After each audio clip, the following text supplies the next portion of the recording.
Hola, qué bueno encontrarnos para esta exploración. Hoy nos vamos a meter de cabeza en una fase que es la piedra angular de cualquier sistema de software, la ingeniería de requerimientos. Y más específicamente, en esa primera etapa fundamental, el preanálisis o la investigación preliminar. Para guiarnos tenemos una buena cantidad de documentación e investigación. Nuestra misión es desglosar qué se busca en esta fase, por qué es tan vital, quiénes tienen que estar sí o sí involucrados y qué herramientas visuales nos ayudan a entender el rompecabezas antes de armarlo. Ok, comencemos a desempacar esto. Precisamente. Y vale la pena insistir en lo crítico que es este primer paso, ¿eh? Si la base está bien puesta, nos ahorramos un montón de dolores de cabeza y costos más adelante. Es entender bien qué se necesita construir, mucho antes de siquiera pensar en el cómo. Entendido. Entonces, para empezar a ver, ¿cómo definiríamos este preanálisis o investigación preliminar basándonos en lo que hemos revisado? En esencia, es el primer examen serio de una propuesta de sistema. Implica entender por qué se quiere hacer, cuál es la justificación de negocio, el famoso business case, y, claro, evaluar si es factible. Se puede hacer técnicamente, tiene sentido económico, encaja en cómo opera la organización hoy. Esa es evaluación de viabilidad inicial. O sea, antes de correr, ver si podemos caminar y si vamos en la dirección correcta, digamos. Exacto, y aquí viene lo fascinante. Los objetivos van más allá de un simple "sí se puede". Se trata de asegurar que este proyecto, si se hace, esté alineado con la misión y las metas grandes de la organización. No es solo construir por construir, es construir algo que aporte valor estratégico real. Es definir el problema correcto que vamos a resolver. Tiene todo el sentido. Si no sabemos bien qué problema resolvemos, o si no aporta al negocio, ¿para qué empezar? Y supongo que ahí radica su importancia primordial, ¿no? En evitar pasos en falso. Totalmente. La importancia es enorme. Primero, el ahorro evidente de tiempo y recursos al descartar ideas inviables o que no atacan el problema de raíz. Segundo, construye esa base sólida indispensable para todo el desarrollo posterior. Sin un buen preanálisis, corremos el riesgo altísimo de terminar con un sistema que nadie usa, o peor, que no soluciona nada. Es una vacuna contra muchos fracasos de proyectos. Una vacuna costosa de omitir por lo que veo. Ahora, si esta fase es tan clave, ¿quiénes son los actores principales que deben participar? Aquí la colaboración es fundamental. Las fuentes identifican 3 grupos esenciales. Primero, los usuarios. Son quienes vivirán con el sistema día a día. Su conocimiento del trabajo real, sus necesidades, sus frustraciones actuales. Esa información es oro puro. Indispensable, sin duda. ¿Quién más? Luego está el personal de sistemas, la gente de tecnología, analistas, quizás programadores con visión de arquitectura. Ellos son los que tienen que entender esas necesidades del negocio y empezar a pensar en cómo se traducirían a una solución técnica. Son el puente entre el mundo del usuario y el mundo del desarrollo. El traductor técnico, digamos. ¿Y el tercer grupo? La gerencia. Quienes tienen la visión estratégica del negocio, quienes aprueban los recursos, definen las prioridades y en última instancia toman la decisión de seguir adelante o no con el proyecto. Necesitan entender la justificación y cómo encaja en el panorama general. Entiendo. Usuarios, sistemas y gerencia. Pero no basta con que estén. Imagino que sus roles tienen que estar bien definidos y deben interactuar, ¿cierto? Absolutamente. No son participantes pasivos. Los usuarios no solo dan información inicial, sino que son clave para validar ideas, por ejemplo, a través de prototipos tempranos, para asegurar que vamos por buen camino. Los analistas no solo escuchan, sino que facilitan, preguntan, cuestionan, traducen. Métodos como el diseño conjunto de aplicaciones, el HAD, buscan justamente estructurar esa interacción para que sea productiva, con roles claros. ¿Y la gerencia? Solo aprueba. No, su rol es más activo. Deben proveer la dirección estratégica, asegurarse de que lo que se está planteando sigue alineado con los objetivos que ellos definieron y, bueno, despejar obstáculos si es necesario. Si conectamos esto con el panorama general, el éxito de esta fase y del proyecto entero depende enormemente de que estos 3 grupos colaboren de forma fluida y honesta. No pueden ser silos desconectados. Queda claro que es un trabajo de equipo desde el minuto cero. Ahora, Con todos estos actores y necesidades sobre la mesa, ¿cómo empezamos a darle forma visual a todo esto? Necesitamos entender cómo va a funcionar el sistema propuesto. Aquí es donde se pone realmente interesante. Hablemos de las herramientas de modelado. ¿Por dónde empezamos? Una herramienta clásica y muy útil para entender el flujo de la información son los diagramas de flujo de datos, los DFDs. Su propósito es simple pero poderoso: mostrar cómo se mueve la información dentro del sistema, qué la transforma y dónde se almacena. Son como un mapa de carreteras para los datos, ¿viste? Un mapa. Me gusta esa analogía. ¿Y qué elementos encontramos en ese mapa? Básicamente 4. Tenemos los procesos, que son las acciones que el sistema realiza para transformar datos. Imagina burbujas o rectángulos redondeados. Ajá. Luego, los flujos de datos, que son las flechas que muestran la información moviéndose de un lugar a otro. También están los almacenes de datos, donde la información descansa, como archivos o tablas. Estos se representan por líneas paralelas o rectángulos abiertos. Y finalmente, las entidades externas, que son rectángulos que representan personas, sistemas o departamentos fuera de nuestro sistema, pero que le envían o reciben información, como cliente o departamento de ventas. Entendido. Procesos que actúan, flujos que mueven, almacenes que guardan y entidades externas que interactúan. ¿Y cómo se organiza esto? ¿Es un solo mapa gigante y complejo? No, se organiza por niveles para no abrumar. Se empieza con el diagrama de contexto. Es la vista más alta. Muestra el sistema entero como una sola burbuja, una caja negra, digamos, y también muestra las entidades externas con las que habla y los datos principales que intercambian. Ah, bien. De ahí se explota esa caja negra en un diagrama nivel 0, que muestra los procesos principales dentro del sistema.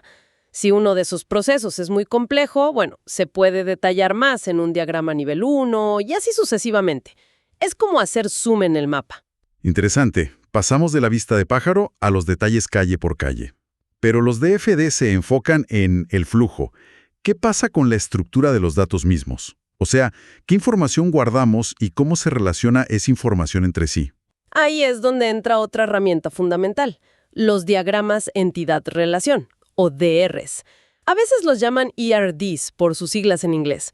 Si los DFDs son el mapa de carreteras, los DRs son como el plano catastral de los datos. Modelan la estructura, qué cosas importantes, o sea, entidades, maneja el sistema y cómo se conectan entre sí. ¿Y qué serían esas cosas o entidades? Ejemplos. Son los sustantivos clave del negocio: cliente, producto, pedido, factura. Se representan como rectángulos. Cada entidad tiene atributos, que son sus características. Por ejemplo, nombre del cliente, precio del producto, fecha del pedido. Ujú. Y muy importante, cada entidad tiene una clave primaria, un atributo único que la identifica sin ambigüedad, como el ID de cliente o el número de pedido. Es su identificador único. Vale, las entidades son las cosas, los atributos sus detalles, y la clave primaria su DNI, por decirlo así. ¿Y cómo se conectan? ¿Mencionaste las relaciones? Exacto. Las relaciones son las líneas que unen las entidades y muestran cómo interactúan. Por ejemplo, un cliente realiza pedidos, pero no basta con la línea, ¿eh? Necesitamos saber las reglas de esa conexión. Un cliente puede tener muchos pedidos. Un pedido es de un solo cliente. Eso es la cardinalidad. Se usan notaciones para indicar si la relación es uno a uno a muchos o muchos a muchos, MN. Una forma visual muy común es la notación de pata de cuervo, el crow's foot, que ayuda a ver rápidamente cuántos elementos de una entidad se pueden relacionar con la otra. Entiendo. Las reglas del juego entre los datos. Esto parece crucial para que la información tenga sentido después, ¿no? Definitivamente. Y esto plantea una pregunta importante. ¿Cómo aseguramos que estas reglas se cumplan y los datos sean consistentes? Por ejemplo, que no quede un pedido flotando sin un cliente asociado. Ahí entra el concepto de integridad referencial, que son mecanismos para mantener estas conexiones lógicas y evitar inconsistencias o datos huérfanos. Es parte de diseñar bien la estructura desde el principio. Bien. Tenemos entonces mapas de flujo, DFDs, y planos estructurales, DRS. ¿Qué otras vistas nos ayudan a entender el sistema propuesto? Otra perspectiva útil es la del comportamiento de las cosas a lo largo del tiempo. Para eso están los diagramas de estado o diagramas de transición de estado, los DTE. Se enfocan en una entidad específica, como un pedido, y muestran los diferentes estados por los que puede pasar durante su ciclo de vida y qué eventos provocan esos cambios de estado. ¿Cómo sería eso? Dame un ejemplo simple para que quede claro. Piensa en un pedido. Puede empezar en estado pendiente. Cuando se recibe el pago, pasa a estado pagado. Luego, cuando se envía, pasa a enviado. Si hay un problema, quizás pasa a en ruta con incidencia. Si se entrega, llega a entregado. Si el cliente cancela antes del envío, bueno, podría ir a cancelado. Los estados son esas condiciones, pendiente, pagado, enviado, y las transiciones son las flechas que muestran el cambio, etiquetadas con el evento que lo dispara. Pago recibido, artículo enviado, ayuda mucho a entender la dinámica de objetos importantes del sistema. Visualizar el ciclo de vida. Muy útil para procesos complejos, me imagino. Y mencionaste brevemente antes los casos de uso. ¿Encajan aquí también? Sí, aunque a veces se profundizan más en fases posteriores, son muy valiosos desde el principio. Los casos de uso describen cómo interactúan los usuarios, a los que llamamos actores y que se dibujan como monigotes, interactúan, decía, con el sistema para lograr un objetivo concreto, que es el caso de uso, representado como un óvalo. Se detallan en escenarios paso a paso. Son excelentes para definir qué debe hacer el sistema desde la perspectiva del usuario y, sobre todo, para delimitar el alcance, qué funcionalidades estarán incluidas y cuáles no.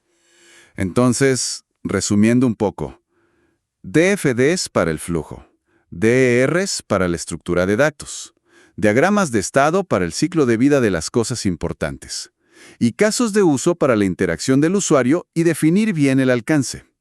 Un buen set de herramientas visuales, ¿no? Sí, un set bastante completo para empezar a entender. Pero claro, ¿de dónde sacamos la información para crear todo esto?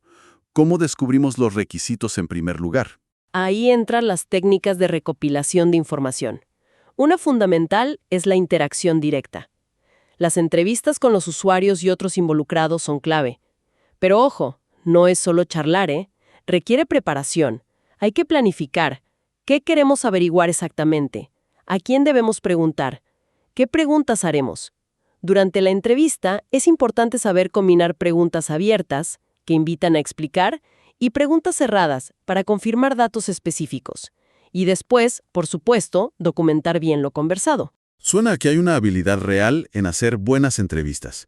No es tan fácil como parece. La hay, sí. No se trata de ir a vender una idea, sino de descubrir hechos, de entender la realidad del otro. Implica escuchar activamente, mucho más que hablar.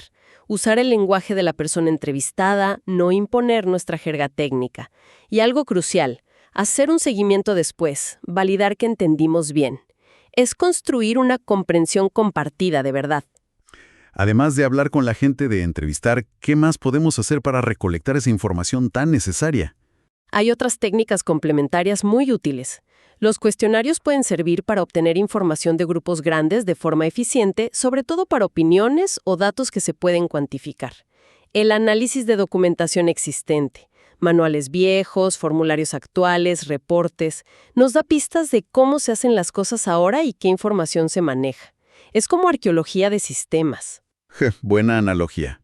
Y la observación directa, ver a la gente trabajar en su entorno, a veces revela detalles o problemas que no surgen en una conversación formal.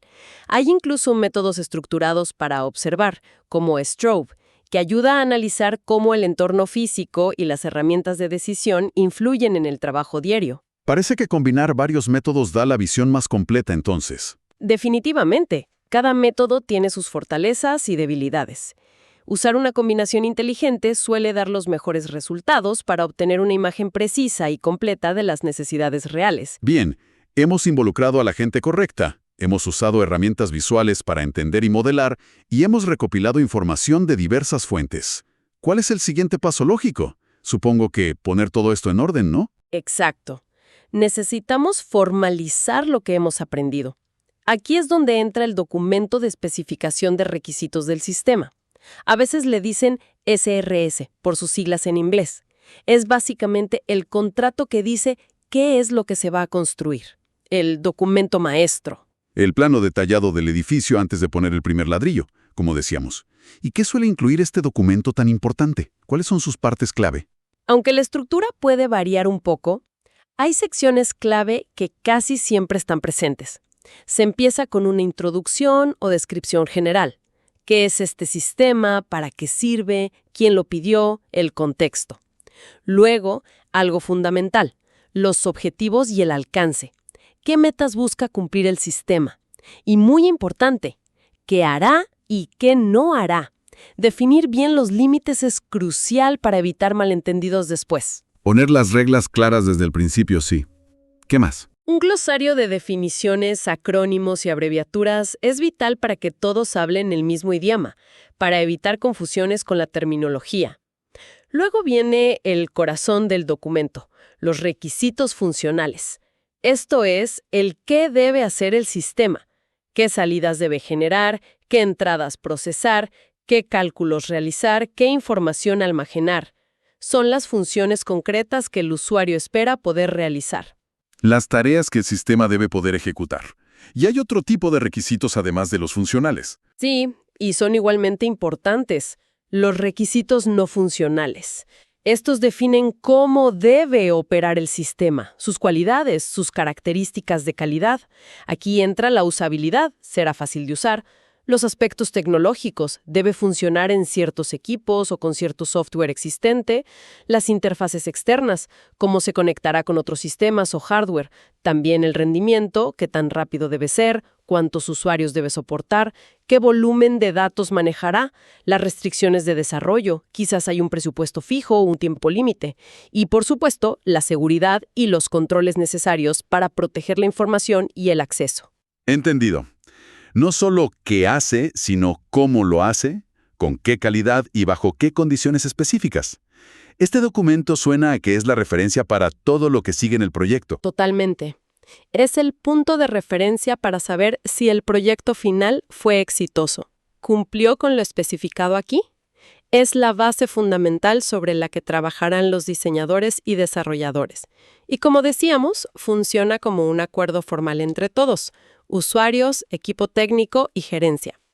Cierra el círculo, conectando todo el análisis previo, la viabilidad, las necesidades, los modelos, en un documento claro que guía el resto del camino.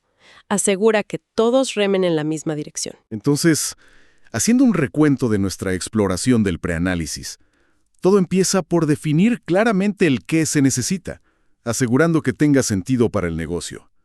Involucramos a las personas clave, usuarios, sistemas, gerencia, y fomentamos su colaboración activa.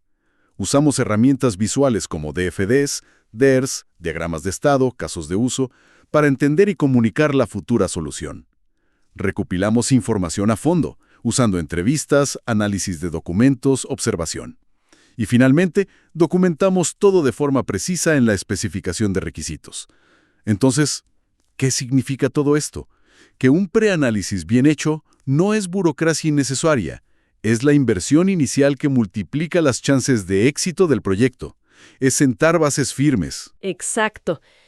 Y si me permites una reflexión final para quien nos escucha.